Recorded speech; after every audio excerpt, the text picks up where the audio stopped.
Reincarnated as a first-rate villain. I don't know how to play my role. Chapter 12, The Streets of Velebrandt. The soft chime of a small brass bell drifted through the air as the door to the tailor's shop closed behind them. Lucien stepped out first, his boots tapping lightly against the cobblestone street. For a moment, he just stood there, blinking beneath the golden afternoon light, feeling the warmth of the sun brush against his pale face. He was dressed simply now. Well, simple for him. Dark trousers, neatly pressed, a cream-colored shirt tucked neatly under a fitted gilet, and a thick, earth-toned cloak that brushed just above his ankles. The fabric whispered as he moved. It wasn't noble silk or enchanted velvet, but it felt free. Like the weight of his title, his bloodline, and all its suffocating pride had been left behind inside that store. Behind him, Knight Rex stepped out, his towering figure cloaked from head to toe, golden embroidery and the winged lion's sigil of House Velebrandt carefully hidden. Even so, his presence was unmistakable. The air seemed to grow steadier, more controlled around him. He was a fortress in motion. Inside the store, attendants had bowed so deeply their noses almost brushed the floor.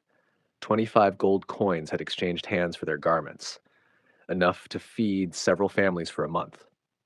But gold, Lucien was beginning to realize, wasn't just a coin here. It was language, respect, influence. As they merged into the bustling arteries of Velebrandt City, Lucien's silver eyes gleamed with awe. Life pulsed everywhere. Vendors shouted across streets thick with people, hawking their wares beneath colorful awnings. The air was alive with scents, smoked meat, fresh bread, perfume, and something floral carried by the breeze. A man with weathered hands waved bundles of glowing herbs. "Cures headaches, cures heartbreaks," he called. Another woman with bright orange rattled a tray of charms, each etched with runes. "For good dreams, my loves. For luck in love and luck in battle." Lucien stopped before a fruit stall where crystalline berries shimmered like tiny jewels. Their vendor, a tanned man with crooked teeth, grinned and sliced open a strange, glowing citrus fruit. "Try this, young master," he said. "They say it turns winter mornings into spring." Lucien accepted the slice and bit into it. The taste was bright, effervescent, sweet and fizzy like bubbles dancing on his tongue. His eyes widened. "Whoa, it's like sparkling fruit punch, but fresh." Rex gave a quiet chuckle. "Enjoying commoner fruit, are we?" Lucien just grinned, licking the juice from his fingers. "You should try it too, Sir Rex. It might cure that serious face of yours." The knight only shook his head, smiling faintly beneath his hood. They continued walking, weaving through the crowd until the streets grew quieter and the noise softened into a low, comforting hum. There, tucked between two merchant houses, was a small bookshop. Its sign bore faint Elissaron runes carved by hand, ancient and elegant. When Lucien pushed the door open, the scent hit him first. Parchment, ink, and time. It was the smell of stories, of knowledge gathered and forgotten, of centuries folded into pages. Wooden shelves arched like ribs around him, filled with tomes of every kind. Monster bestiaries, spell compendiums, mythic tales, treatises on morality and mana theory. Lucien trailed his fingers across one spine after another, whispering to himself, "So much to learn." Outside, voices carried from a nearby bulletin board plastered with bounty posters. Rough mercenaries gathered there, men and women in scarred armor, laughing, arguing, trading quests. Lucien paused by the doorway, thick, his eyes catching on one tall woman who slapped her companion's back hard enough to make him stumble. She laughed like thunder.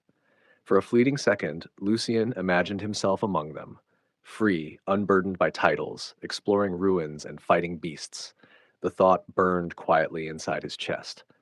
Then the smell of roasted meat drifted through the air. He turned toward it like a moth to flame. The Wildfire Fork stood proud at the end of the avenue, a two-story tavern with amber windows and a carved wooden sign that swung lazily in the breeze. The sound of clinking mugs and laughter poured from within, warm and alive. Inside, the world became gold. The hearth crackled, shadows danced across stone walls, and the scent of grilled food mixed with pinewood smoke. A bard tuned a lyre in the corner, plucking soft notes that threaded through the laughter of patrons. Lucien and Rex were guided upstairs to a private booth overlooking the hall. No one asked who they were. Some presences spoke louder than names. Rex ordered for them a platter of roasted meat marinated in magical herbs, baked vegetables, and fresh bread. When the waiter left, Lucien leaned forward, curiosity shining in his eyes. Magical herbs? He asked. Is the meat magical too? Rex smirked, resting his arms on the table. Not this time. Magical meat is something different altogether. Lucien tilted his head. Different how? Magical beasts are born with mana inside them, Rex explained softly, his tone almost reverent. Their flesh hums with it. Eating such meat fills you with energy, but only if your body can handle mana flow. If not, he made a faint grimace, you'd collapse. Your body would reject it. Lucien's eyes widened. So only awakened people, mages and knights, can eat it? Rex nodded. Exactly. The rest must settle for herbs. Safer that way. Lucien looked down at his hands, awakening. The word echoed in him like a promise. It wasn't just strength, it was belonging. It was access to the very fabric of this world. He looked up again. Then why didn't you order magical meat for yourself? Rex chuckled. Didn't want to rub it in your face, young master. Lucien blinked, then laughed softly. You really are considerate, huh? Someone has to be. Rex's tone softened. You're heir to House Velebrandt. Someday you'll eat magical meat every day, when your mana core awakens. Until then, enjoy the world as it tastes now. When their food arrived, Lucien took his first bite and froze. Warmth spread through him, rich and comforting, as if sunlight itself had been cooked into the meal. His eyes fluttered shut. Okay, he murmured, smiling faintly. Now I get it. I'm eating magic. Rex laughed quietly, the kind of laugh that came from a man who had long forgotten how to. They ate in companionable silence as the tavern around them thrummed with life. A waitress argued cheerfully with a drunk. A bard began to sing of lost nights and moonlit duels. And through it all, Lucien's gaze wandered to the window where twilight began to paint the world in hues of fire and rose. So much waited out there, so much he didn't yet know.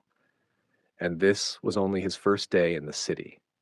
When the last bite was gone and only the aroma of herbs lingered, Lucien leaned back with a blissful sigh. The golden light spilling through the glass bathed him in warmth.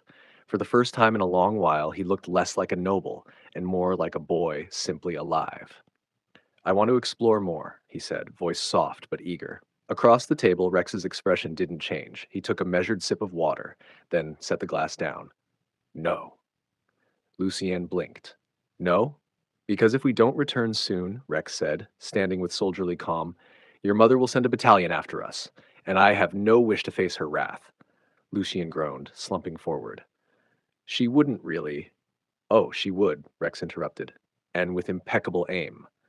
Lucien sighed dramatically, imagining Archduchess Serafina Lysandra Velebrandt, his mother, standing in their grand marble hall, her golden hair blazing like judgment itself. That sounds terrifying. Correct. With resignation, Lucien slid from his chair. Fine. Let's go before she turns you into a cautionary tale. Rex offered his hand. Lucien took it without hesitation. Their fingers clasped like the binding of two worlds, duty and youth, power and innocence.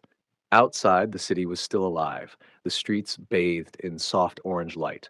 Children laughed as they swung wooden swords. Beastkin darted between merchants.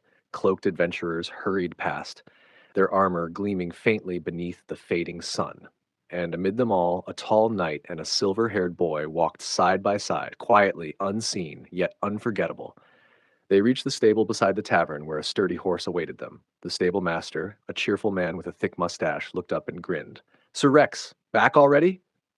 Duty calls, Rex replied. The man winked. And the little one behaved? Lucien crossed his arms. I behaved perfectly. The stable master chuckled. Aye, feisty, like his father. Rex paid him and helped Lucien mount the horse. With a light tug of the reins, they began their ride home. The path wound through the great forest that bordered the city, trees arching overhead like sentinels, leaves whispering in the wind. The orange glow of dusk filtered through the branches, turning the world to molten gold. Lucien leaned back slightly, resting against Rex's armor. His voice came soft, thoughtful. I'll come back here someday, on my own. Rex didn't answer at first. The horse's hooves echoed in rhythmic cadence, steady, unhurried. Then quietly the knight said, When that day comes, young master, I'll be proud to see how far you've come. Lucien smiled faintly.